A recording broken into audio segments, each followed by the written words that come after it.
माझ्यासोबत माझा सहकारी योगेश पांडे आहे आणि आपल्यासोबत राजकीय निरीक्षक आणि दिव्य मराठीचे नागपूरचे ब्युरो चीफ अतुल पेटकर जी आहेत। या दोघांशी आपण चर्चा करून समजून घेणार आहोत की राष्ट्रीय स्वयंसेवक संघ म्हटलं की नागपूर हे पर्यायानं आलंच। अर्थात नागपूरमध्ये राष्ट्रीय स्वयंसेवक संघाचं हेडक्वार्टर्स आहे आणि त्याच पद्धतीनं इथं रेशीमबागेत स्मृतीस्थळ सुद्धा आहे। आज याच स्मृतीस्थळावरती योगेश कार्यक्रमाचं आयोजन करण्यात आलेलं होतं। तू त्या कार्यक्रमाला गेलेला होतास, नेमकं काय काय पाहिलंस आणि काय तिथे झालं, कोण कोण आलं होतं? नक्कीच ऋत्विक, तू ज्याप्रमाणे म्हटलं, राष्ट्रीय स्वयंसेवक संघाचं डॉक्टर जे संस्थापक आहेत डॉक्टर केशव बळीराम हेडगेवार यांचं स्मृतीस्थळ त्या ठिकाणी आहे। गोळवलकर गुरुजींचं स्मृतीस्थळ त्या ठिकाणी आहे। त्या ठिकाणी अभिवादन करण्यासाठी भारतीय जनता पक्ष आता काही वर्ष एकनाथ शिंदे यांचे आमदार, शिंदे गटाचे आमदार आणि अजितदादांचे गटाचे आमदार यांना भाजपचे जे विधिमंडळाचे प्रतोत आहे आशिष शेलार यांनी मागील आठवड्यातच पत्र काढून आज सकाळी 7:30 वाजता तिथे रेशीमबाग स्मृती मंदिर या ठिकाणी उपस्थित राहण्यासाठी सांगितलेलं होतं। त्या कार्यक्रमामध्ये भारतीय जनता पक्षाचे अनेक आमदार त्या ठिकाणी उपस्थित होते। 8 ते 10 आमदार अनुपस्थित होते। शिंदे गटाचे 3 ते 4 आमदार होते, त्यामध्ये भरत गोगावले होते, मंत्री दीपक केसरकर होते, मनीषा कायंदे होत्या। मात्र अजित पवार गटाचा एकही आमदार त्या ठिकाणी उपस्थित नव्हता। आणि महत्त्वाचं म्हणजे मुख्यमंत्री एकनाथ शिंदे आणि दोन्ही उपमुख्यमंत्री म्हणजे देवेंद्र फडणवीस आणि अजित पवार हे दोन्ही त्या ठिकाणी जे आहे ते अनुपस्थित होते।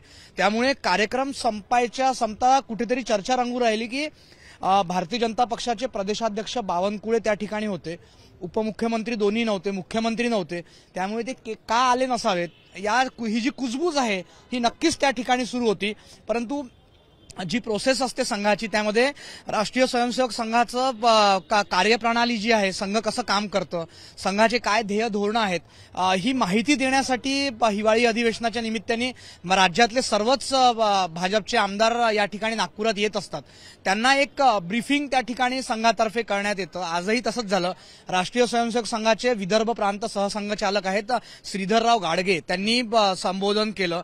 एक 15 ते 20 मिनिटाचं त्यांचं संबोधन होतं। विविध विषय त्यांनी त्यामध्ये मांडले। त्यात एक महत्त्वाचा विषय त्यांनी मांडला ऋत्विक, आपण तो सांगितला पाहिजे की जे तिथे उपस्थित आमदार होते म्हणजे शिंदे गटाचे आमदार होते 3-4 आणि भाजपचे आमदार होते, त्यांच्यासाठी एक पंचसूत्री त्यांनी सांगितला। तो पंचसूत्री जो होता तो काय असावा हे त्यांनी त्यांच्या पुढे मांडलं। त्यामध्ये जातीय विषमता ही दूर केली जावी, त्यानंतर कुटुंब प्रबोधनाचा एक विषय आहे, पर्यावरणाचं संरक्षण आहे, त्यानंतर स्व आधारावरची जितकी पण गोष्ट आहे त्या सगळ्या गोष्टी करण्याचं आहे, संविधानाचं संरक्षण आणि नागरी कर्तव्य, या 5 गोष्टी ज्या आहे या 5 गोष्टी आपण अवलंबल्या पाहिजे हे त्या ठिकाणी सांगण्यात आलं। एक महत्त्वाची गोष्ट म्हणजे ऋत्विक 2024 मध्ये देशात लोकसभेच्या आणि ऑक्टोबर महिन्यात साधारण राज्यामध्ये विधानसभेच्या निवडणुका होणार आहेत। त्यापूर्वीचं सर्व राज्यातील आमदारांना एकत्रित एक उद्बोधन जे आहे ते संघाच्या पदाधिकाऱ्यांनी त्या ठिकाणी दिलंय ऋत्विक।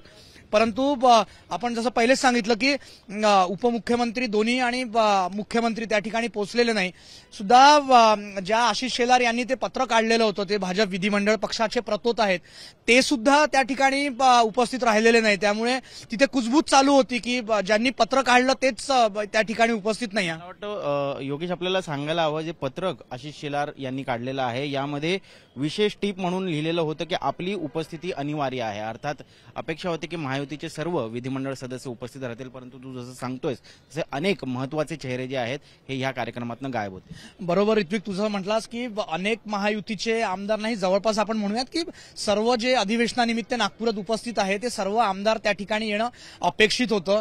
कारण की राष्ट्रीय स्वयंसेवक संघाचा जरी ते निमंत्रण नसलं, भारतीय जनता पक्षातर्फे सर्व आमदारांना तिथे एकत्रित येण्याच्या सूचना दिलेल्या होत्या, पक्षाकडून निमंत्रण होतं, तरी सुद्धा राष्ट्रीय स्वयंसेवक संघ सर्वोच्च आहे आपण नाही म्हटलं तरी, तर त्यामुळे कुठेतरी आमदारांनी येणं अपेक्षित होतं। परंतु त्या ठिकाणी आपण जे बघितलं ऋत्विक, तर बरेच आमदार उशिरा पोहोचले। शिंदे गटाचे 4 आमदार आपण जसं सांगितलं ते उपस्थित होते। एकनाथ शिंदे आपलं अजित पवार तर उपस्थित नव्हते, त्यांच्या गटाचा एकही आमदार जो आहे तो त्या ठिकाणी उपस्थित नव्हता। कुठेतरी विरोधकांकडून होणारी टीका किंवा म्हणजे शरद पवार गटाकडून होणारी टीका, काँग्रेसकडून होणारी टीका, महाविकास आघाडीतून जी होणारी टीका आहे, या टीकेपासून बचावासाठी कुठेतरी अजित पवार आणि त्यांचा गट त्या संघाच्या स्मृती मंदिर परिसरात अभिवादन करण्यासाठी आला नाही का, अशी एक चर्चा त्या ठिकाणी जी आहे ऋत्विक ती आपल्याला नक्कीच बघायला मिळाली। प्रेक्षकांना खरं तर हे सांगायला हवं की अजित पवार हे आज नागपूरमध्येच होते. आज सकाळच्याच वेळेला ज्या वेळेस हा कार्यक्रम होता त्यावेळेला त्यांनी एक संपादकांचा एक अनौपचारिक गप्पांचा एक कार्यक्रम ठरवलेला होता, आयोजित केलेला होता आणि त्यासाठी ते संपादकांना भेटण्यासाठी आपल्या शासकीय निवासस्थानी थांबलेले होते.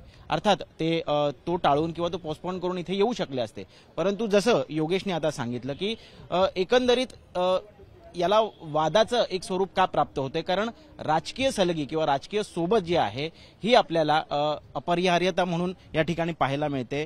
भाजपसोबत अजित पवार राष्ट्रवादी गट आलेला आहे, शिवसेना एकनाथ शिंदे गट आलेला आहे, परंतु त्या ठिकाणी ज्यावेळेस राष्ट्रीय स्वयंसेवक संघाचा किंवा विचारधारेला अनुसरून जे काम केलं जातं अशा कार्यक्रमाला ज्यावेळेस उपस्थिती लावायचा प्रश्न उद्भवतो त्यावेळेस मात्र कुठेतरी ते अडचणीचं वाटतं का, असा प्रश्न यातनं निर्माण होतो. अर्थात अतुल पेटकरांना आपण या संदर्भात विचारूया. तुम्ही नागपूरचे आहात, गेले इतके वर्ष संघाचं काम पाहत आहात, नागपूरमधल्या राजकारणाला पाहत आहात, काय वाटतं का अशा पद्धतीची चर्चा होते आणि काय त्याच्या मागची कारण आहेत?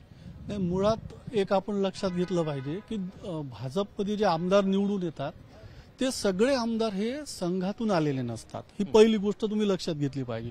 ते वेगवेगळ्या मतदारसंघातून, वेगवेगळ्या पार्श्वभूमीतून आणि संस्कारातून आलेले असतात. त्याच्यामुळे त्यांना संघ काय आहे, आपली मातृसंस्था कशी आहे, संघाचं काम कसं चालतं याची एक कल्पना यावी, एक साधारण रूपरेषा समजावी म्हणून 2014 मध्ये पहिल्यांदा जेव्हा सरकार आलं त्यावेळेपासून ही प्रथा सुरू झाली की सगळ्या भाजपच्या आमदारांना एक घेऊन जायचं आणि त्यांना तिथे गेल्यावर संघाचा परिचय, संघाचं काम आणि संघाची जी एक पद्धत आहे की संघाचे विचार काय आहे, कुठल्या भूमिकेवर सरसंघचालक ही भूमिका वारंवार मांडतच असतात दसरा उत्सवातून, पण तरी सुद्धा एक अनौपचारिक चर्चा व्हावी आणि जे संघाच्या संपर्कात नाही असे जे आमदार आहे त्यांना संघाची कार्यपद्धती समजावी म्हणून हे सुरू झाली. 2014 पासून हे नियमित सुरू आहे आणि अनुपस्थित राहण्याची अवास्तव चर्चा ही फक्त माध्यमातून होते, इतर ठिकाणी ती होत नाही. आता 2014 मध्ये पहिल्यांदा जेव्हा गेले तेव्हाही अनेक आमदार अनुपस्थित राहिले. तर काही कारणं असतील, पण त्याचं फार चर्चेचं असं कारण नाही, कारण त्यांना दुसऱ्या वेळेस ते व्यवस्थित उपस्थित राहिले. आता यावेळेस बघा की जसं आमच्या नागपूर विद्यापीठाचे एक माजी कुलगुरू होते VB कोलते, त्यांचं एक सुंदर वाक्य आहे की मतभेद कायम ठेवून आपण मैत्रीच्या बागा फुलवू शकतो. तर तसं आहे. आता समजा इथे बघा ना, इथे संघभूमी आहे, दीक्षाभूमी पण आहे, पण तिथे फक्त वैचारिक हे आहे, पण जेव्हा प्रत्यक्षात काम करण्याची वेळ येते अनेक प्रसंग आहे की ते एकत्र येऊन काम करतात. तसं आता जसं अजितदादा गटांनी अपेक्षित होतं राहणं, पण हे बघ ते त्यांची विचारधारा शाहू फुले आंबेडकरांची आहे, 2 विचारधारा आहे. आता शिंदे गट राहिले कारण शिंदे गट आणि भाजप यांची विचारधारा एकच आहे, हिंदुत्वाची, बाळासाहेबापासूनची. फक्त जहाल आणि मवाळ एवढाच काय तो फरक आहे, पण विचारधारा एक आहे. तर त्याच्यामुळे पुढे राजकारणात त्याची अनाठाई चर्चा होऊ नये, काही अनाठाई वाद निर्माण होऊ नये म्हणून अजितदादांनी कालच हे स्पष्ट केलं होतं की आम्ही येणार नाही तिथे. त्यानुसार ते गेले नाही, पण ते गेले नाही म्हणून महायुतीमध्ये काही मतभेद आहे किंवा त्यांच्यात काही दरी निर्माण झाली आणि त्याचे काही टोकाचे परिणाम लगेच होतील असं अजिबात नाही. मला हे समजून घ्यायचं आहे की ज्या वेळेस एखाद्या पक्षाला, एखाद्या पक्षाच्या प्रमुखाला, नेत्याला असं वाटतं की एखादी विचारसरणी जर अवलंबण्याचा आपण प्रयत्न केला तर कुठेतरी त्याचा विपरीत परिणाम होऊ शकतो, मग तो मतांच्या दृष्टिकोनातून होऊ शकतो किंवा अनेक कारणं असतील त्यामागे, तर अशा पद्धतीनं राजकारणात को एक्झिस्ट करणं हे किती अवघड झालेलं आहे आणि खरंच याचा परिणाम होतो का? नाही, मला वाटतं नाही होत. असा कुठलाही परिणाम होत नाही. आपण बघतो की म्हणजे पूर्वी तर ठीक होतं, पण आताही अनेक लोक आपली राजकारणापलीकडली मैत्री जपतात ना स्पष्टपणे, आणि तिथे पक्ष आड येत नाही, तिथे विचारधारा आड येत नाही, त्या पलीकडे जाऊन ही सर्व मैत्री जपली जाते. विशेषतः आपण जर अनेक स्वतः फडणवीस असोत, दादाही असोत, तुम्ही बघा ना ते एकमेकांना ते कुठे हे करतात, त्यांच्या आता आडकाठी येताना दिसत नाही. फक्त असं आहे की अशा कुठल्याही गोष्टीचा किंवा आता जसं हे मराठा आंदोलन सुरू आहे, ओबीसी, पण तुम्ही लिहून घ्या हे राजकारणचे मुळात मुद्देच नाही. याचा सुद्धा येणाऱ्या लोकसभेच्या निवडणुकीत फारसा परिणाम होणार नाही, हे एवढ्या करता होतं. आणि तुम्ही बघा नाही, जसं हे वेगवेगळे नेते नागपुरात येतात ते अनेकदा रेशीम बागेत जातात, ते जातात तिथे नतमस्तक होतात, मग संघ पदाधिकाऱ्यांसोबत त्यांचा संवाद होतो आणि ही निरंतर चालणारी प्रक्रिया आहे. म्हणजे असं नाही पुढे तुम्ही बघा, तुम्हाला अजितदादा तिथे गेलेले दिसतील, आज नाही गेले उद्या जातील. त्याच्यामुळे अशी अपेक्षा आहे आपल्याला की ते उद्या जातील. तुम्ही बघा, तुम्हाला असं काही हे ना अडथळे कुठेच नसतात, तुम्हाला दिसेल. आम्ही छगन भुजबळांना आज विचारलं की दादा तर गेले नाहीत किंवा एकही आमदार आपल्या गटाचा गेला नाही, तुम्हीही गेला नाही, तर त्यांचं म्हणणं होतं की मला या बाबतीत काही माहिती नाही आणि बोलवलं असेल तर अजित दादांना बोलवलं असेल, त्यामुळे तुम्ही त्यांना विचारा या बाबतीत, मला विचारू नका, अशी फार सोयीस्कर भूमिका घेतली जाते. ते तर सर्व सोयीस्कर भूमिका घेणे हा प्रत्येक राजकारण्याचा स्वभाव असतो. आता जर त्यांच्या पक्षालाच पत्र दिलं तर मला माहित नाही, किंवा तुम्ही बघितलं असेल म्हणजे युती जेव्हा पहिल्यांदा सरकार आलं होतं यांचं आणि जोशी मुख्यमंत्री होते, तर शिवसेना प्रमुख अतिशय जोरदार विरोधात बोलले. ते व्यासपीठावर होते, ते काय म्हणाले, ते काय बोलले मला ऐकूच आलं नाही. असं होऊ शकतं का? तर सोयीची भूमिका घेणे ही राजकारणाची सवय असते. त्याच्यामुळे भुजबळांनी हे मान्य केलं ना पण की अशी उडवाउडवीची उत्तरं देऊन त्या ठिकाणी जनतेला या बाबतीत काहीही कळत नाही किंवा जनता या सगळ्या गोष्टी गांभीर्यानं घेत नाही, दखल घेत नाही, असं आपल्याला वाटतं का? मी तुम्हाला तर विचारेन, योगेशला पण हा प्रश्न मला विचार. नाही, जनतेला सगळ्या गोष्टी कळत असतात. जनता सर्व गोष्टी पाहत असते, ती निरीक्षण करत असते आणि योग्य वेळी जेव्हा वेळ येते तेव्हा ती उत्तरही देत असते. ती सर्वात मोठं उत्तर आहे बॅलेट, ते दिसतं ना. त्याच्यामुळे असं काही नाही. पण शेवटी कसं आहे की जनताही विचार काय करते की आपण काय नेमकं केलं पाहिजे, कोणाला आणलं पाहिजे. तुम्ही जनतेची दिशा, मुळात तुम्ही दिशाभूलच करू शकत नाही. तुम्हाला असं वाटत असेल की मी अमुक एक बोललो, असं बोललो तर याचं पोलरायझेशन होईल वगैरे, असं काही नव्हतं. हे पब्लिक आहे, हे सब जानती है. हा, आणि हे जातीपातीचं काही नाही. मला वाटतं हे फार हे आहे की सुरेश भटांच्या फार ओळी फार सुंदर आहे की अन गावामधून ते आम्ही निघून गेलो, तिथे उशीचा प्रकाशही जातवार होता. तर पण असं काही होत, मला वाटतं अशा जातीपातीचा कुठल्याही परिणाम होत नाही. तुम्ही आजही खेड्यावर जा, मी तुम्हाला सांगतो, हिंगण्यामध्ये माझ्या एका ब्राह्मण मित्राचं फार्म हाऊस आहे, शेत आहे. तिथे जर तुम्ही त्याचं आडनाव घेऊन विचारा की का हो अमुकांचं हे कुठे आहे, तुम्हाला कोणी सांगणार नाही. अरे वा, का रे ते बामणाचं शेत कुठं आहे, आजी तिथूनच तर आले म्हणते तुम्ही, तर तिथे कुठे जात आली, तिथं बामणाचं शेत म्हटल्याशिवाय तुम्हाला कोणी सांगणारच नाही. तर खेड्यापाड्यामध्ये असं काही नसतं आणि हे फक्त तेवढ्या पुरतं असतं. त्याच्यामुळे हे याचा अशा कुठल्याही मुद्द्यांचा परिणाम होत नाही राजकारणावर. ते मुद्देच वेगळे असतात आणि शेवटी लोकांना हे कळतं की आपल्याला कोणाला निवडून द्यायचं आहे, कोणाच्या हाती देश सुरक्षित आहे. मला असं वाटतं योगेश की नेहमी फुले शाहू आंबेडकरांच्या नावाने राजकारण करणारी जी काही मंडळी आहेत त्यांना पर्यायाने आता हेगडेवार असतील, गोळवळकर असतील, यांच्या स्मृतीस्थळावरती जाणं आपल्यासाठी वर्ज्य आहे असं कदाचित वाटत असावं. त्याचे परिणाम कदाचित लोकांमधनं विपरीत येतील असं वाटत असावं. पण जसं आता अतुल पेटकर सुद्धा सांगतायत की त्याचा फार काही परिणाम मतांवरती होताना दिसत नाही. मग हा न्यूनगंड म्हणा किंवा ही जी विचारसरणी आहे ही इतकी का प्रकर्षाने चिकटलेली आहे राजकारण्यांना? मी आधी योगेश नक्कीच जसं म्हटलं याचं उत्तर मी देतो. त्याच्यापूर्वी यांनी जसं म्हटलं की जी जनता आहे ती हे सगळं बघत असते सिरियसली. ज्यांनी म्हटलं की हे पब्लिक हे सब जानती आहे, तर मी तुम्हाला सांगतो की जनता जरी सगळं सिरियसली बघत असली आणि ऑब्झर्व्ह करत असली तरी आजचा जो कार्यक्रम होता तो कार्यक्रम अजितदादाच्या गटाने आणि अजितदादांनी आणि एकनाथ शिंदेच्याही गटाने काही फार सिरियसली घेतलेला नाही आमदारांनी, हे स्पष्ट झालेलं आहे. कारण की अजित पवारांनी आपली भूमिका जी आहे ती स्पष्ट केलेली होती काल. परंतु असं अपेक्षित होतं की एकनाथ शिंदे यांचे आमदार जे आहेत ते आणि मंत्री त्या ठिकाणी येतील, पण तसं झालेलं दिसलं नाही. 3 ते 4 आमदार त्या ठिकाणी उपस्थित झाले.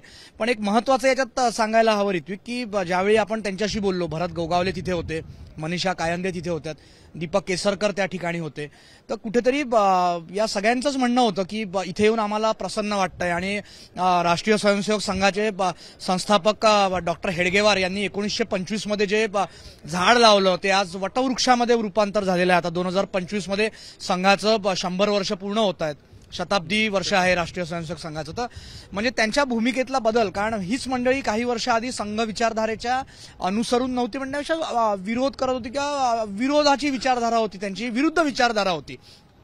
परंतु आज त्यातल्या त्यात शिंदे गटाचे शिवसेनेचे जे आमदार आहेत ते त्यातल्या त्यात जवळचे होते असं म्हटलं तर चुकीचं ठरू नये मला वाटतं.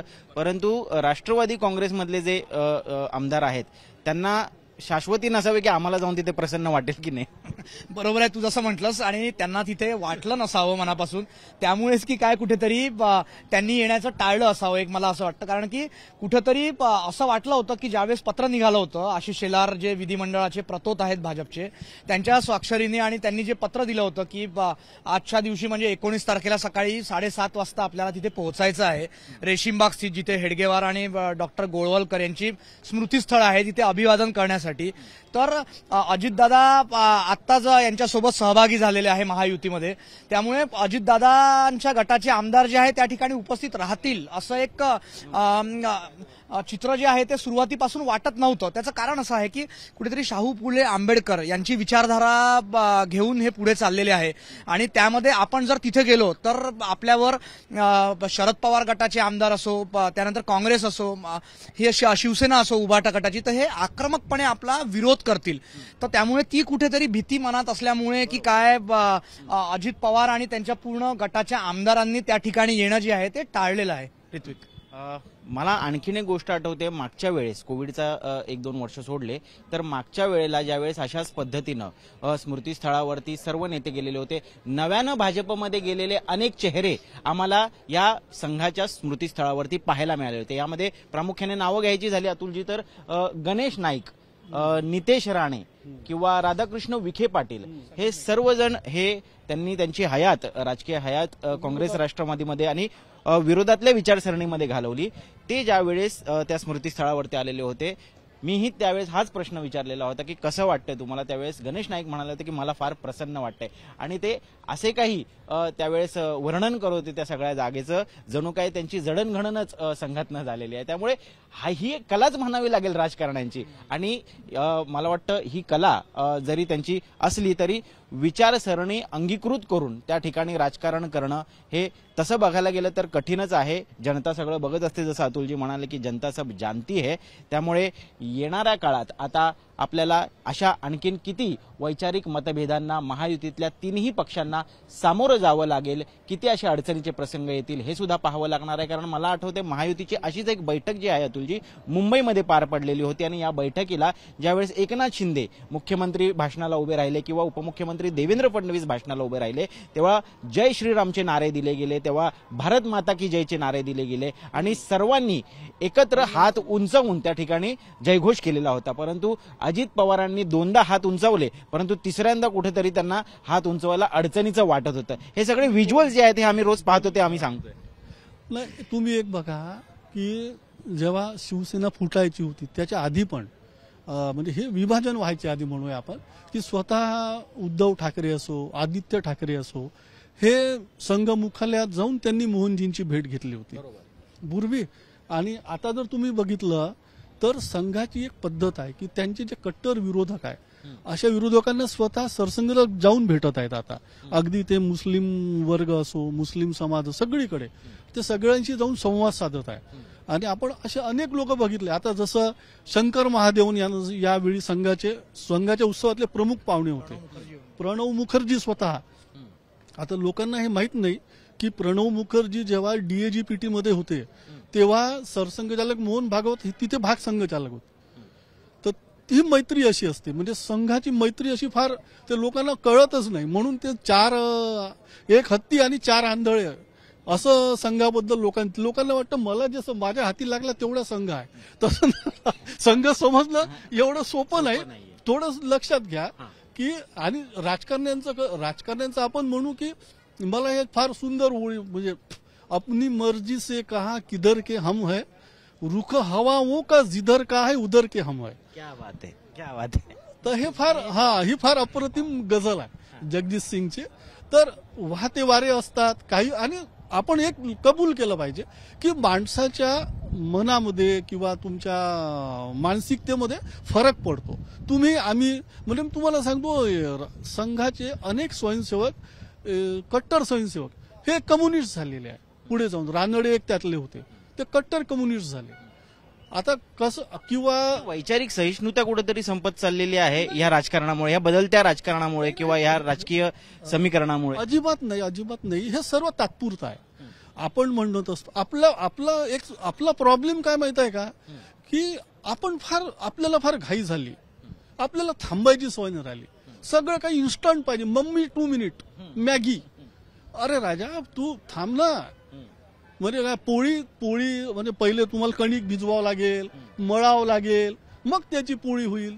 आणि ज्या पद्धतीनं शिवसेना उद्धव ठाकरे हे राष्ट्रवादी काँग्रेस सोबत जाऊन सत्ता स्थापन करू शकतात, त्याच पद्धतीनं अजित पवार असतील हे वेगळे होऊन भाजपसोबत येऊ शकतात असा युक्तिवाद त्यांच्याकडनं नेहमी केला जातो. त्यामुळे त्यात गैर काय नाही. आज जरी अजित पवार आणि त्यांचे आमदार स्मृतीस्थळावरती गेले असते, टीका झाली असते एक वेळेस, पण किमान वैचारिकदृष्ट्या फक्त राजकीय हितासाठी नाही तर वैचारिकदृष्ट्या सुद्धा आम्ही एक होण्याचा प्रयत्न करतोय हा संदेश नसता का गेला. आणि मला आणखीन एक प्रश्न तुम्हाला विचारायचा, योगेश तुला पण विचारायचा आहे, की सातत्यानं भाजपकडनं असा जाणीवपूर्वक प्रयत्न केला जातोय का की आमचे वैचारिक मतभेद जे आहेत ते तुम्हाला एक्सेप्ट करावे लागतील, त्याशिवाय तुम्हाला पूर्णपणे या ठिकाणी या युतीमध्ये स्थान मिळणार नाही. आपण नवाब मलिकांचा जो उदाहरण आहे त्या संदर्भात देवेंद्र फडणवीस यांनी जाहीर पत्र लिहून त्या ठिकाणी आपली भूमिका स्पष्ट केली आणि कुठेतरी अजित पवारांची अडचण झालेली आपल्याला पाहायला मिळाली. तशाच पद्धतीनं आजच्या सुद्धा कार्यक्रमाचं जाहीर पत्र होतं आणि ज्याच्यामध्ये उपस्थिती अनिवार्य आहे असं सांगितलं जातं. काय नेमकं आहे आतलं राजकारण, काय कोंडी करण्याचा प्रयत्न आहे? नाही, अजिबात कुठलीही कोंडी वगैरे काही नाही आहे. हे सगळे कसं असतं, आपले खेळ असतात.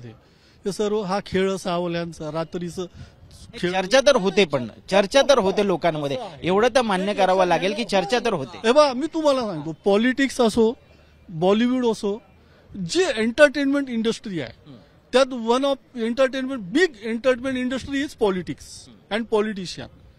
म्हणजे ते खूप उत्तम अभिनेते आहे. म्हणजे या नेत्यांपेक्षा हे चांगले अभिनेते आहे. हुकमी रडू येणं, डोळ्यातून पाणी काढणं, अगदी एखाद्या अभिनेत्याला तरी ग्लिसरीन लावावं लागतं, यांना त्याची पण गरज नाही पडत. तर प्रश्न तो याचा नसतो. प्रश्न काय असतो की सोयीचं काय आहे ते. आणि राजकारणात म्हणजे ते पहिले कसं होतं, पहिले एक म्हण होती की प्रेमात आणि युद्धात सगळं मान्य आहे, काही होऊ शकतं. आता त्यात एक राजकारण जोडा तुम्ही, की प्रेमात, युद्धात आणि राजकारणात तुम्ही आता काहीही होऊ शकतं, काहीही घडू शकतं. तुम्ही कल्पना, आणि आपण जे आपण फार वरवर बघतो, आपण जे बघतो ते हिमनगाचं एक टोकच बघतो.